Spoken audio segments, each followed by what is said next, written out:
дар доираи нақшачорабиниҳои мақомоти иҷроияи ҳокимияти давлатии ноҳияи восеъ оиди шарҳу тавзеҳи паёми президенти ҷумҳурии тоҷикистон муҳтарам эмомалӣ раҳмон ба маҷлиси олии ҷумҳурии тоҷикистон дар ноҳия бо иштироки роҳбарони мақомотҳои ҳифзи ҳуқуқ, сокинони ноҳия, роҳбарони ташкилоту муассисаҳо ва бахшу шӯъбаҳои мақомоти иҷроияи ҳокимияти давлатии ноҳия ҳамоиши маърифатӣ доир гардид.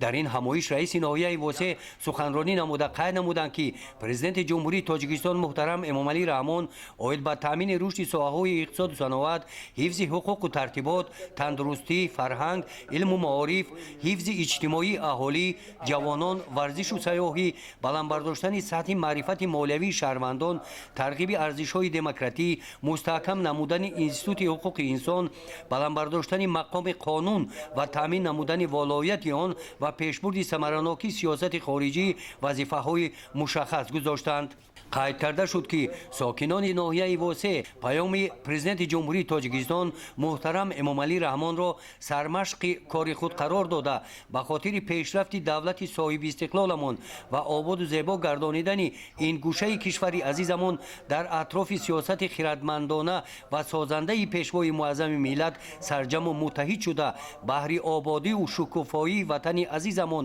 тоҷикистон саъю талош намуда барои расидан ба ҳадафҳои ниҳоӣ тамоми тадбирҳоро меандешанд. иттилоъ дода шуд ки тибқи нақшачорабиниҳои мақомоти иҷроияи ҳокимияти давлатии ноҳия ҳамин гуна чорабиниҳо дар ҳамаи деҳотҳои ноҳия баргузор мегарданд.